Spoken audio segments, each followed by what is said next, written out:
وبه نستعين وصلى الله على النبي الكريم وعلى آله وصحبه أجمعين.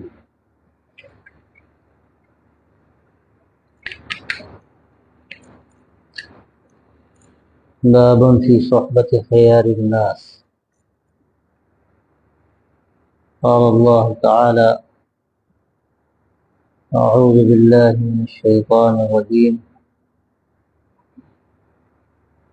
وإذ قال موسى لفتاه لا أبرح حتى أبلغ مجمع البحرين أو أمضي حقبا. وقال تعالى: واصبر نفسك مع الذين يدعون ربهم بالغداة والعشي يريدون وجهه.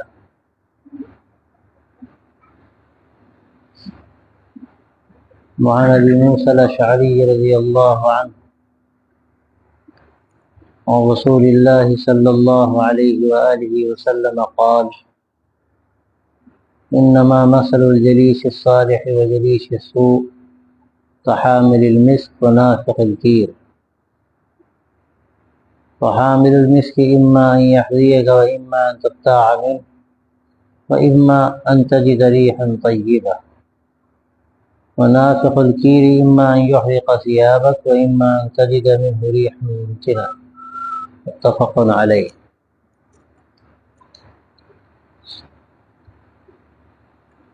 اچھے لوگوں کی صحبت کا بیان. یہ بہت اہم موضوع ہے. آج کی دنیا میں جو مادیت کی دنیا ہے،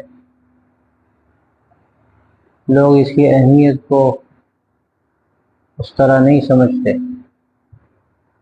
جیسے پہلے لوگ اس کی اہمیت کو سمجھتے تھے. وجہ اس کی یہ ہے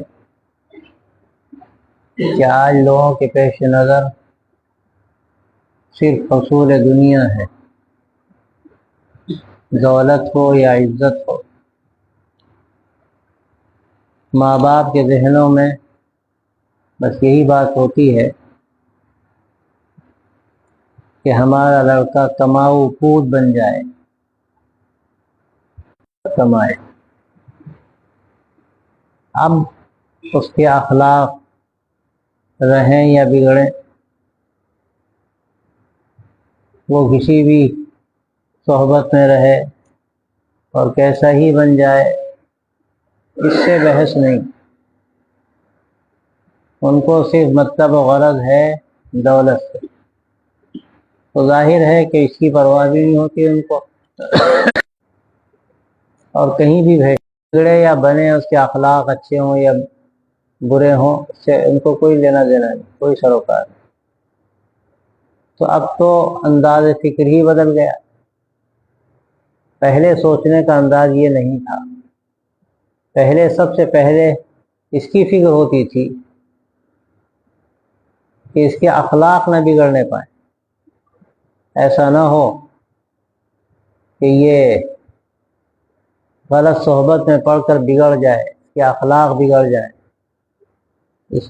تو اس کی بہت زیادہ پہلے فکر ہوتی تھی، اب نہیں ہوتی.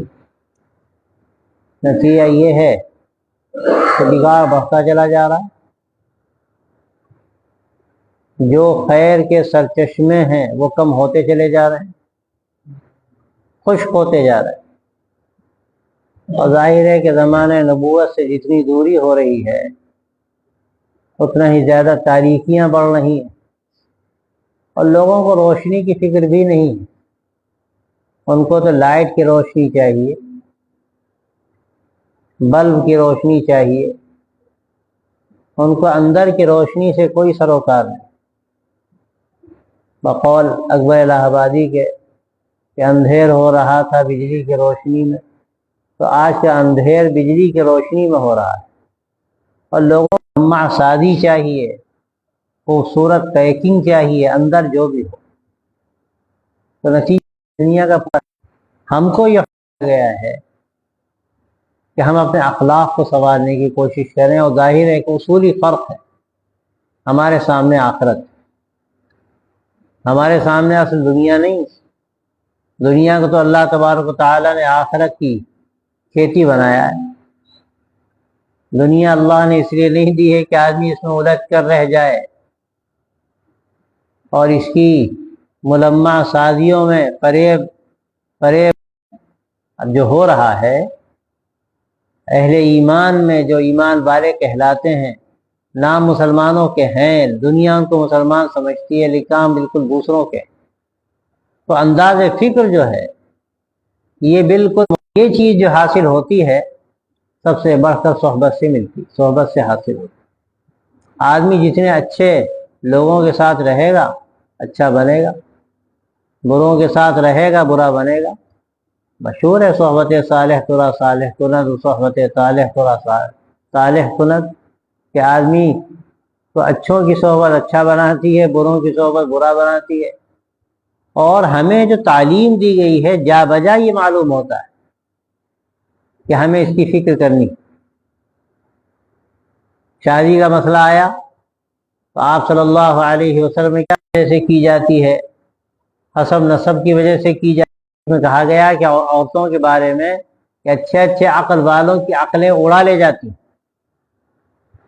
کیسی دعوے کرے آدمی، لیکن بہت کم ایسا ہوتا ہے کہ اس کا اثر نہ پڑے۔ طبعی بات ہے، جس کا ساتھ رات دن کا ہو اس کا اثر نہیں پڑے گا تو کس کا پڑے گا؟ تو سب سے زیادہ جو صحبت ملتی ہے آدمی کو بیوی کی ملتی ہے، تو حکم ہے حدیث میں کہ دیندار بیوی تلاش کرو۔ کیوں؟ تاکہ تمہارے اندر دین پیدا ہو۔ صحبت کا اثر ہوتا ہے، تو ہر جگہ ہمیں اس کا حکم دیا گیا۔ دعا سکھائی گئی، کوئی کھانا کھانے جاتا ہے، کہیں دعوت میں جاتا ہے، کھانا کھا لیا اس نے تو کیا دعا کرتا ہے وہ؟ اکل طعامکم الابرار، نیک لوگ تمہارا کھانا کھائیں، یہ دعا سکھائی جا رہی ہے۔ کوئی کہے تو بد دعا معلوم ہوتی، کتنا کھلائے گا بیچارہ، ایک کو کھلا دیا۔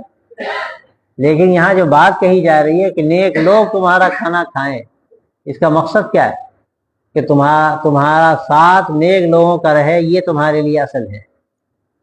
نیک لوگ تمہارے گھر آئیں، جب تمہارے گھر نیک لوگ آئیں گے تو ان کی صحبت تمہیں ملے گی۔ یہاں پر بھی وہی اصل مقصود ہے جس کو بیان کیا جا رہا ہے۔ اکل طعامکم الابرار، نیک لوگ تمہارا کھانا کھائیں، اور نیک لوگ کھائیں گے، تمہارے گھر آئیں گے، ان کا ساتھ ہوگا تو اس کے جو فوائد ہیں وہ تمہیں حاصل ہوں گے، ان کی صحبت کا رنگ تمہارے اوپر چڑھے گا۔ تو یہ ایک مسلمہ حقیقت ہے کہ آدمی جس کے ساتھ رہتا ہے اس کے اثرات کہیں نہ کہیں اس پر پڑتے ہیں، شعور میں پڑیں یا لا شعور میں پڑیں۔ آدمی لاکھ کہے کہ ہم سے کیا مطلب، ان سے، ارے مطلب کیا نہیں، رات دن رہتے ہو وہاں پر تو مطلب کیسے نہیں ہوگا؟ کہتے ہیں خربوزہ خربوزے کو دیکھ کے رنگ پکڑتا ہے۔ آدمی جہاں رہے گا اس کا رنگ قبول کرے گا، وہ مانے یا نہ مانے، فوراً نہیں کرے گا، وقت لگے گا، لیکن کچھ نہ کچھ وقت آنے کے بعد وہ انہی جیسا ہو جائے گا۔ اس لیے کہا جاتا ہے کہ آدمی اچھے ماحول میں وقت گزارے، اچھی صحبت اختیار کرے تو اس کے اوپر اچھا رنگ چڑھتا ہے۔ اب یہ حقیقت ہے کہ جو رنگ چڑھتا ہے پہلے مرحلے میں وہ رنگ کچا ہوتا ہے، ایک وقت گزرتا ہے تو رنگ پختہ ہو جاتا ہے۔ اور آپ جانتے ہیں جو رنگ کچا ہوتا ہے تو وہ فوری طور پر اتر جاتا ہے۔ آپ نے کپڑے پر کچا رنگ چڑھایا اور جہاں دھوپ میں کپڑا ڈالا دھو کر اور دھوپ لگی وہ رنگ غائب۔ لیکن اگر رنگ پختہ ہے، آج کل جیسے پختہ رنگ آتے ہیں تو آپ دھوپ میں ڈالیے، بھٹی چڑھائیے، کچھ بھی کیجیے، اس کا رنگ نہیں اترے گا، یہ پختہ رنگ۔ لیکن پختہ رنگ مشکل سے چڑھتا ہے، اس کو باقاعدہ پکانا پڑتا ہے اور نہ جانے کیا کیا پھاپڑ بیلنے پڑتے ہیں، تب جا کر کہیں رنگ پختہ ہوتا ہے، آسانی سے نہیں ہوتا۔ تو یہ جو صحبت کا رنگ ہوتا ہے، اگر صحبت نیک میں آپ نے وقت گزارا ہے تو یہ رنگ بھی فوری طور پر پختہ نہیں ہوتا، قربانی دینی پڑتی، وقت لگتا ہے۔ لوگ سمجھتے ہیں کہ ہم نے تو ایک چلہ لگا دیا، ہم نے تو فلاں جگہ جا کر ہم نے بہت وقت لگایا اور بار بار ہم جاتے رہتے ہیں، تو اب لوگ دھوکہ کھا جاتے ہیں لوگ کہ اب سب ہو گیا معاملہ ٹھیک۔ اب اس کے بعد جہاں پھنسے چکر میں اور نفس نے ڈنک مارا تب سمجھ میں آتا ہے کہ رنگ کتنا پختہ تھا۔ رنگ اتنی آسانی سے نہیں پختہ ہوتا، وقت لگتا ہے۔ اور جب آدمی قربانی کے ساتھ رہے گا، مجاہدوں کے ساتھ رہے گا، تو اس کے اوپر رنگ چڑھتا ہے۔ اور اگر آدمی سہولتوں کے ساتھ رہے گا، تخصیص کے ساتھ رہے گا کہ بھائی ہمارا یہ مسئلہ ہے، بھائی ہم تو اس طرح نہیں رہیں گے، ہم تو اس طرح رہیں گے، رہو پھر ٹھیک ہے، اچھی بات، پھر رنگ پختہ ہونا مشکل ہے۔ رنگ مشکل سے پختہ ہوتا ہے۔ اور عجیب بات یہ ہے کہ آدمی اپنے کو بڑا دیندار سمجھتا ہے۔ اکثر مزاج لوگوں کا یہ ہے کہ ذرا سا نماز روزہ ہونے لگا سمجھتے ہیں بڑے دیندار ہو گئے، یہاں تک کہ مولوی بھی اپنے کو بڑا دیندار سمجھتا ہے، ہم نے تو علم دین حاصل کر لیا۔ اور وہ یہ نہیں جانتا کہ علم دین حاصل کرنے تھوڑی کوئی دیندار ہوتا ہے۔ علم دین حاصل کرنے والے تو عیسائی بھی ہوتے ہیں، علم دین حاصل کرنے والے تو وہ لوگ بھی ہوتے ہیں جن کے پاس ایمان ہی نہیں ہوتا، تو کیا وہ دیندار ہو جائیں گے؟ وہ دیندار کہاں سے ہو جائیں گے؟ دین ایک الگ چیز ہے اور علم دین ایک الگ چیز ہے، اس میں کوئی شبہ نہیں کہ دین علم دین سے آتا ہے، لیکن تنہا علم دین سے دین نہیں آتا۔ دین آنے کے لیے اہل دین کی صحبت چاہیے۔ آدمی دھوکے میں نہ رہے کہ ہم نے کتابیں پڑھ لی ہمارا کام ہو گیا۔ اگر کتابوں کے پڑھنے سے کام ہوتا تو اللہ کے نبی صلی اللہ علیہ وسلم پر قرآن مجید اتارنے کی کیا ضرورت؟ مکے کے ہر گھر میں قرآن مجید پہنچا دیا جاتا کہ دیکھ لو، عمل کر لو۔ لیکن اللہ کے نبی صلی اللہ علیہ وسلم کی بعثت ہوئی اور آپ کے صحابہ کو صحابہ کا جو لقب ملا اور یہ شرف حاصل ہوا ان کو، تو یہ لفظ مقدس بن گیا، صحابی کا لفظ مقدس بن گیا۔ یہ ہے شرف صحبت اور یہ ہے اثر صحبت، کہ آدمی جتنی بلند شخصیت کے ساتھ رہے گا اور جتنے بڑے دین والے کے ساتھ رہے گا، جس کی زندگی نمونے کی آخری درجے کی نمونے کی ہوگی، اللہ تعالیٰ اس کو ویسے ہی اس صحبت کا فیض پہنچائیں گے۔ صحابہ رضی اللہ عنہم ایمان کے ساتھ آپ کی صحبت میں رہے، اللہ نے ان کو شرف صحبت کا وہ مقام دیا کہ یہ لفظ مقدس بن گیا۔ اور پھر اس کے آگے تابعین آئے، تبع تابعین آئے، جن لوگوں نے اپنے ظرف کے اعتبار سے، اپنی صلاحیتوں کے اعتبار سے صحبت اٹھائی، ان کو ایسی فائدہ ملا، اللہ نے ان کو مقام عطا فرمایا۔ اور یہ سلسلہ چلا اور چلے گا، قیامت تک رہے گا۔ اللہ نے یہ دین اہل اللہ اور رجال اللہ کے ذریعے سے آگے نسلوں میں منتقل فرمایا ہے۔ من کل خلف عدولہ کے الفاظ حدیث میں آتے ہیں۔ عدول کون ہے؟ عدول کا مطلب یہ نہیں کہ بھائی اپنے وقت کے علامہ زمان ہو اور بہت علم رکھنے والے۔ یہاں حدیث میں جو لفظ استعمال ہوا ہے وہ عدول کا لفظ استعمال ہوا ہے، یعنی عادل کی جمع ہے وہ، جن کی زندگی پاک ہو، جن کی زندگی اوپر اور نیچے تک صدق سے بھری ہوئی ہو، سچائی سے بھری ہوئی ہو، جن کا ظاہر و باطن ایک ہو، ایسے لوگوں کو عادل کہتے ہیں۔ تو اگر آدمی عادل ہے یعنی اہل دین میں سے ہے، تب تو اس کا فائدہ ہوگا۔ اب ظاہر ہے کہ اگر علم دین نہیں ہے تو آدمی دین کو پوری طرح حاصل نہیں کر سکتا، ممکن نہیں ہے۔ تو یہ دونوں چیزیں ایک دوسرے سے جڑی ہوئی ہیں، دین اور علم دین۔ علم دین دین سے ملتا ہے اور دین علم دین سے ملتا ہے۔ اگر علم ہے لیکن اس کے ساتھ ساتھ وہ دین کا صحیح فہم بھی اس کو حاصل ہو رہا ہے، اہل دین کے ساتھ وہ رہتا ہے، ان کی صحبت میں رہتا ہے، اور پھر اس کے ساتھ وہ علم حاصل کرتا ہے، تو اس کا علم حقیقت میں دین کا علم ہے، جس سے وہ فائدہ اٹھائے گا جو اس کے اندر منتقل اور جذب ہوگا، اور پھر اس کے نتیجے میں وہ علم برگبار لائے گا اور دنیا کو اس سے فائدہ پہنچے گا۔ اور اگر ایسا نہیں ہے تو صرف ڈھکوسلا ہے اور کچھ نہیں، اس کو کوئی ملنا ملانا نہیں۔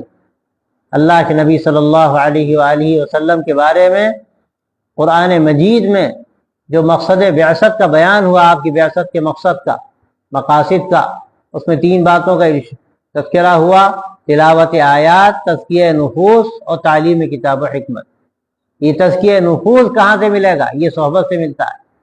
جب تک آدمی کسی کی صحبت میں نہیں رہے گا، اس وقت تک اس کے نفس کا تزکیہ نہیں ہو سکتا۔ کوئی اپنے نفس کا تزکیہ نہیں کر سکتا۔ آپ دیکھ لیجیے، اپنا علاج کوئی کر نہیں سکتا۔ ہاں نزلہ ہو گیا، آپ جا کے ڈاکٹر کے یہاں سے نہیں، آپ جا کر دکان سے دوا لے آئیے، کھا لیجیے کوئی دوا۔ بخار آ گیا آپ کو، آپ کروسین لے آئے، آپ نے کھا لی، لیکن اس کے بعد کیا ہوتا ہے؟ بخار جب نہیں اترا